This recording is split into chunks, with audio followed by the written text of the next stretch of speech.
दुसरा ऑप्शन दिला होता, लोकांना तो आवडला नाही. मात्र अपक्ष उमेदवारीचा त्यांना त्या ठिकाणी समाजाला तो पर्याय आवडला आणि त्या पद्धतीची चांगली त्या ठिकाणी चर्चा झाली.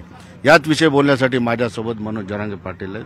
पाटील साहेब, तुम्हाला इतक्या दिवसापासून तुम्ही राजकारणापासून वाचत होता, आता सुद्धा तुम्ही राजकारणात नाही म्हणताय, पण समाजाने राजकारणात पडावं असं तुम्हाला काय वाटतं? मला कुठं वाटतं समाजानं राजकारणात पडूच नाही. मी हे त्यांना स्पष्ट सांगितलं होतं की जनचळवळीवर माझा विश्वास आहे. जनचळवळीमुळे समाजाला न्याय मिळालेला आहे. आत्तापर्यंत आपण जनचळवळच करू आणि केंद्रात काही नाही आहे.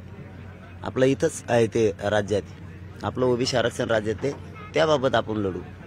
दोन पर्याय पण दिले होते सगळ्या पक्षातले, मग ते सत्ताधारी असो किंवा विरोधी असो, कोणी असो, त्यांना पाठिंबा द्या, त्यांच्याकडून बॉन्ड करून घ्या सगळ्या सोयऱ्यांच्या बाबत. समाजाला ते आवडलं नाही, परंतु मराठा समाजाला पण माझी पुन्हा विनंती आहे की आता जे जिल्ह्यातून मराठा समाजाने मान्य केलेलं आहे की उमेदवारच द्यायचा, मी त्यांच्यावर लादलेलं नाही, द्यायचं तर मराठा समाजाने आता अभियान लोकमतच्या माध्यमातून मी मराठा समाजाला सांगतोय की गावागावात बैठका घ्या आणि एवढंच करा.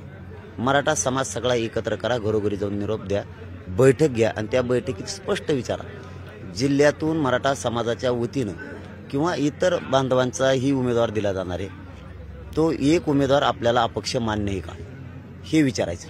आणि तेच कोण नाही म्हणला, कोण हा म्हणला, याचा खरा लेखी म्हणजे आपण लिहून घ्यायचं आणि ते फक्त मला 30 तारखेपर्यंत सांगा गावाचं म्हणणं काय, मग आपण निर्णय घेऊ. कन्फ्युजन नको, काय म्हणायचं, गावागावातून उमेदवार द्यायचा नाही, कन्फ्युजन होईल काहींचं. जिल्ह्यातून एकच द्यायचं आहे, फक्त गावातल्या मराठ्यांना विचारायचं एक अपक्ष द्यायचा ठरलाय, तो द्यायचा का, आणि त्याच्यावरती गावातल्या आपल्या मराठा समाजाचं मत घ्यायचं. मग 30 तारखेला आपण ठरवू. आजच कुठं काय ठरवलं? परंतु तुम्हाला असं वाटत नाही की अनेक लोक इच्छुक असतील, आपसात वाद होतील, कारण राजकारण मराठ्यांचा आवडीचा विषय आहे, त्याच्यामुळे अनेक उमेदवार येऊ शकतात, त्याच्यातून पर्याय कसा काढायचा, तर आपसात वादिवाद होईल. मराठ्यांचा राजकीय आवडीचा विषय, तसंच मुलं सुद्धा आवडीचा विषय, संसारही आवडीचा विषय, मुलं मोठे व्हावेत हा पण आवडीचा विषय.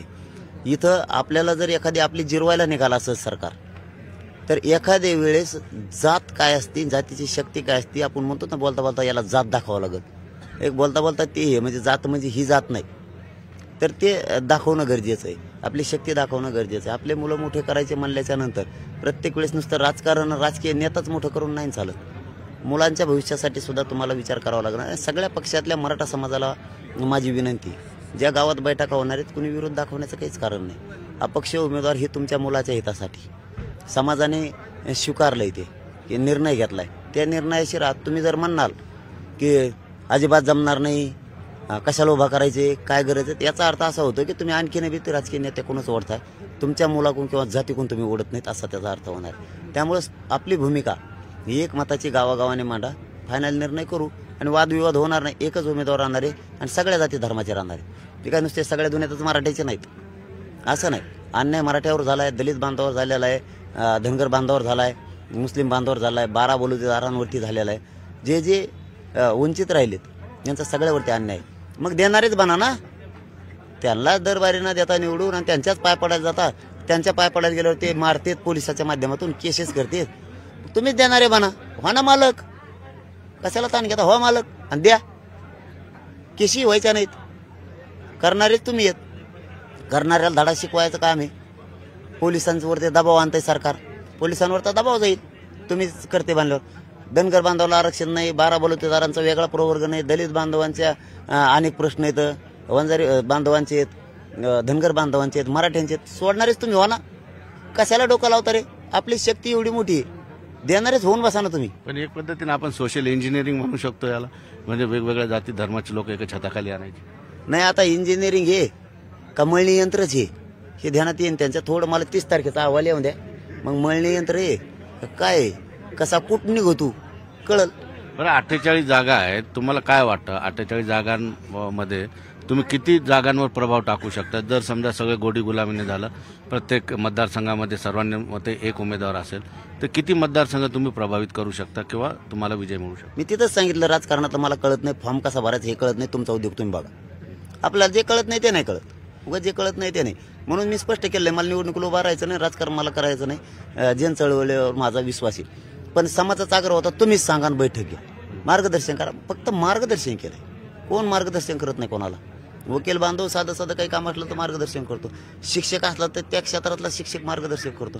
समाजाला वाटलं करा, फक्त 2 पर्याय सांगितले होते मी त्यांना. एक पर्याय समाधान एक पर्याय समाज त्यांचं म्हणणं आहे, कारण ते जर इतके फॉर्म भरले 20-25 दिवस निवडणूक थांबाल जास्तीत जास्त. माझा तोच प्रश्न होता पुढे चालून की तुम्ही तर ते कधीच अधिकृत जाहीर केलं नव्हतं की अनेक उमेदवार प्रत्येक गावातून द्या, पण लोकांनी ती चळवळ चालवली स्वतःहून. काय त्याच्यात धोका वाटला तुम्हाला?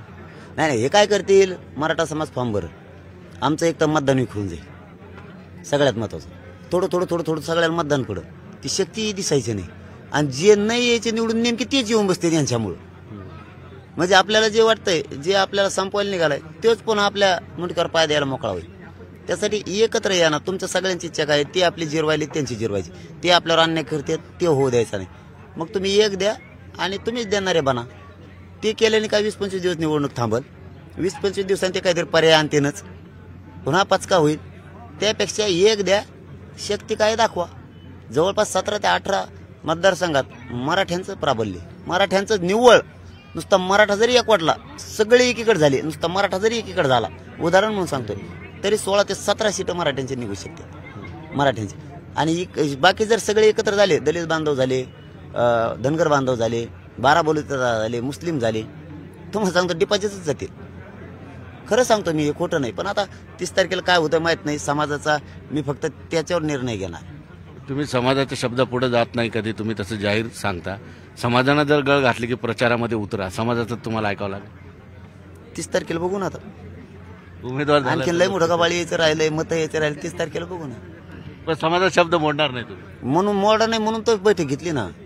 पुढेही मोडणार. मी म्हणलो होतं राजकारण नकोच, मला नाहीच पाहिजे ते. मी जैन चळवळीवर त्यांना जेरी सांगतो, पण हे लयच अन्याय करायला लागले. केसेस कर खोट्या, आमच्यावर 307 केल्या, तुम्ही पोलिसावर केल्या का? 120 आमच्यावर केला, पोलिसावर केला का? अरे कायदा सेम पाहिजे ना. आम्हाला मार लागलाय, आमच्यावर झाल्यात, त्यांच्यावर नाही व्हायला पाहिजेत का? म्हणजे हे एकूण जर करायचं असलं ना, मग तुम्हालाच त्या प्रक्रियेत जावं लागणार आहे. समाजाला त्याच्यात आता उतरल्याशिवाय तुम्हालाच देणारं व्हावं लागणार आहे. तव हे थांबन म्हणजे निवडून द्यायला तुम्ही तिथं ते बसणार आणि ते उलट काम द्यायला लागले. त्यापेक्षा तुम्ही ते जा ना, धोत्रावाला जा, शेळ्या मागचा जा, जनारा मागचा जा, आत्महत्या केलेला जाऊ द्या, बलिदान गेलेला जाऊ द्या, एखादा गोरगरीब दलितांचा जाऊ द्या, एखादा धनगर बांधवाचा जाऊ द्या, मुस्लिम बांधव जाऊ द्या ना. हेच जाऊन द्या तिथं. मग अंगठ्या का असा ना, तो बरोबर त्याला पाहिजे ते आणतो. पण ठेप्याला बसणार आहे, बसतंय थांबा. पण विधानसभेचं गणित जास्त जुळणार आहेत असं तुम्ही भाषणामध्ये म्हटलेलं आहे की विधानसभेचं गणित कसे जुळतील आणि जुळवणं का गरजेचं आहे? तसं नाही. मी म्हणताना काय म्हणलो की जर सगळ्या सोयऱ्यांची अंमलबजावणी आचारसंहिता संपल्यावर नाही केली तर पुन्हा देणारं व्हावंच लागणार आहे. जसं आत्ता झालं, तुम्ही खोटे गुन्हे दाखल करायला लागले, अन्याय करायला लागले, तुमचे पोलिस साध्या विषयात लोकांवरती गुन्हे दाखल करायला लागले. शिवाय अत्याचार इंग्रजाने सुद्धा केला नसेल, हिटलरने सुद्धा केला नसेल, इतका तुम्ही करायला लागला, म्हणून ह्यो प्रयोग झाला. जर पुढे तुम्ही आचारसंहिता संपल्यावर आणखीन बी पुढे परत तुम्ही काय ठरलं, आम्ही पुढे बी होणारच आहे, डायरेक्ट नाही होणार. तुम्ही जर ह्या कॅबिनेटमध्ये आचारसंहिता लागायच्या अगोदर जर गोष्टी दिल्या असत्या तर हे होत नव्हतं. आता हे झालं. आता जर आचारसंहिता संपल्यावर तुम्ही सगळ्या सोयरीची अंमलबजावणी नाही दिली, विधानसभेत घुसावं लागेल. बॉम्ब आता यांनाच देणार व्हावं लागेल ना.